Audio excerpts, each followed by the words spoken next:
They don't play like a team chasing greatness anymore. They play like a team that already owns it.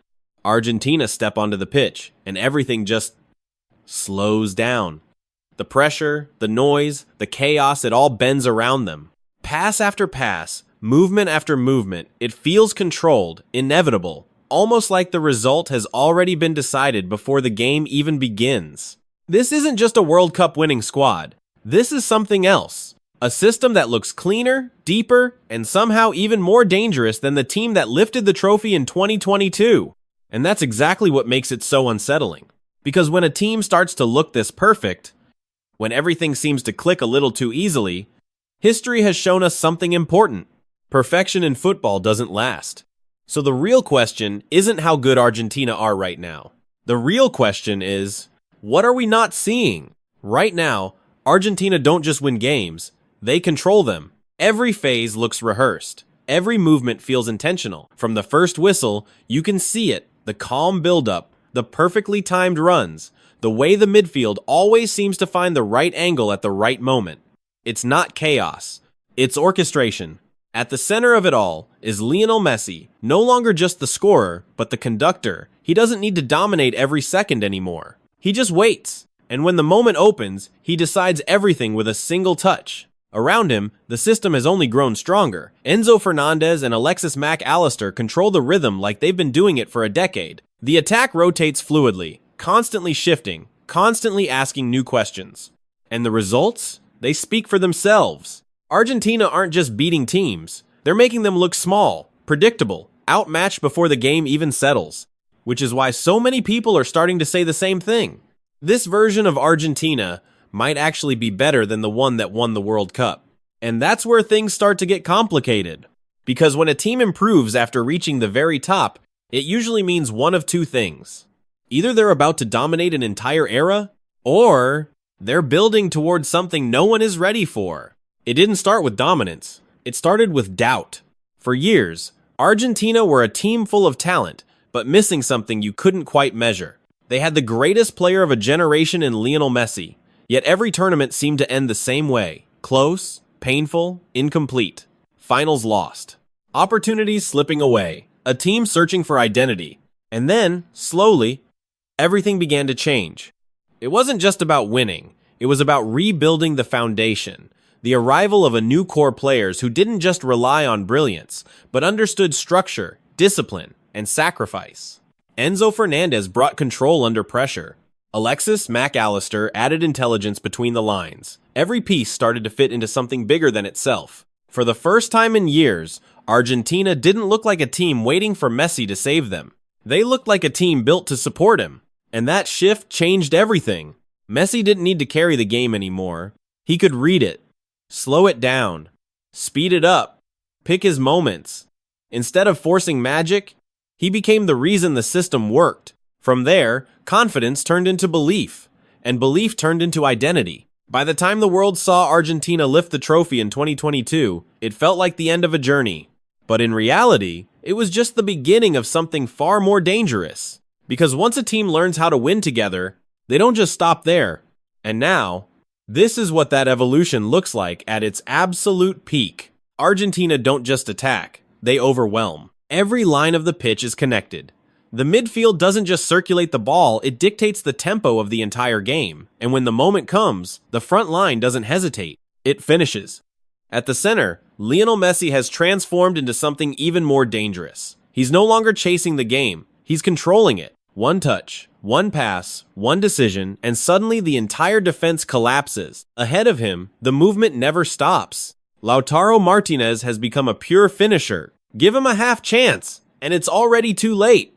His positioning inside the box feels almost inevitable, like he's always one step ahead of everyone else. Next to him, Julian Alvarez plays a completely different role, but just as important. He presses, he runs, he disrupts everything. Defenders don't just have to stop him, they have to survive him. And that's the problem. Because while most teams rely on one system, Argentina can shift instantly. They can slow the game down into a controlled rhythm or explode forward in seconds with relentless intensity.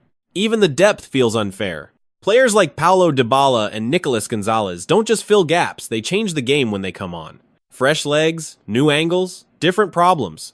There is no drop-off, no safe moment, no easy phase to survive. And when you look at it like that, it starts to feel less like a team, and more like a system that was designed to break you, which is exactly why what comes next matters even more. Because for all that control, all that depth, all that dominance, there's something underneath it that doesn't quite add up. This system looks complete, balanced, almost untouchable, but look closer, and one pattern keeps appearing. Everything still flows through Lionel Messi, not in the obvious way. Not like before, when he had to carry everything on his own. This is different, subtle, structural. The tempo shifts when he touches the ball. The final decision still runs through him. The moments that truly matter somehow always come back to Messi. And that raises a question no one really wants to ask.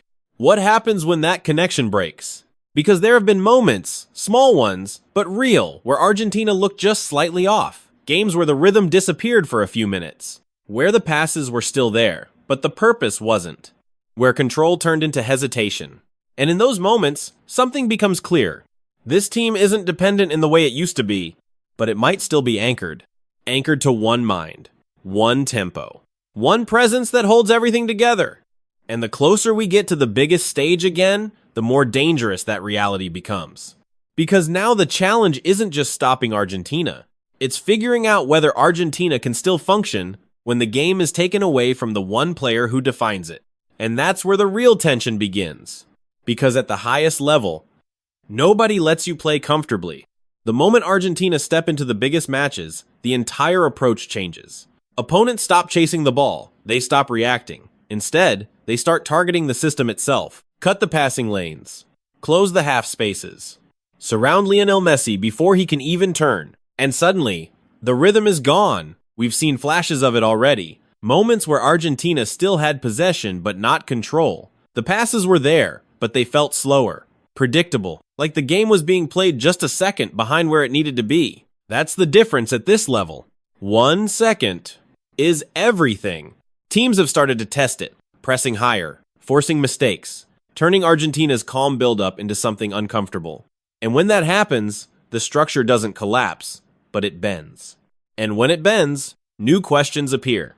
Can the midfield take full control without relying on that final decision maker? Can the forwards create chances without that perfect pass unlocking everything? Can the system survive when it's forced to speed up beyond its natural rhythm? Because this is what every top opponent is preparing for. Not to outplay Argentina, but to disrupt them, to force them into a version of the game they don't want to play. And if that happens, even for a short stretch, it might be enough. Because at the very top, dominance doesn't disappear all at once. It cracks. And right now, Argentina are still winning. They still look composed, still dominant, still one of the most complete teams in world football. Most opponents can't live with their rhythm for more than a few minutes. Over 90 minutes, Argentina almost always find a way to take control back. But if you watch closely, the cracks haven't disappeared. They've just become harder to see. There are moments small, almost invisible, where the tempo drops, where the transitions slow just enough for opponents to reorganize, where the attack loses that sharp edge that usually makes them so dangerous. And this is where the next phase begins, because a new generation is already stepping in. Players like Claudio Echeverri bring unpredictability, directness, the kind of raw, fearless dribbling that can break a game open in seconds. Nico Paz adds something different: control, vision, the ability to dictate play under pressure. They are not just prospects. They are solutions, but they're also unproven at the very highest level. And that creates a strange balance. Argentina are no longer just relying on experience, but they're not fully transitioned either. They're caught between two timelines. One still built around the intelligence and control of Lionel Messi, and one that's slowly preparing for what comes after. And until those two worlds fully connect, there will always be a question lingering beneath everything they do. So here's the reality. Argentina might be stronger than ever, deeper, smarter, more complete than the team that conquered the world in 2022. But that doesn't mean they're untouchable, because what makes them so special right now is also what makes them fragile. They are still built around a rhythm, a mind, a presence that defines everything. And as long as that remains true, there will always be one question hanging over this team. Not whether they can dominate, but whether they can adapt when domination is taken away. Because the next World Cup won't be about how good Argentina are. It will be about how they respond when something finally goes wrong. So now it comes down to this. Are we watching the beginning of a new dynasty? Or the calm before an unexpected collapse? Let me know what you think.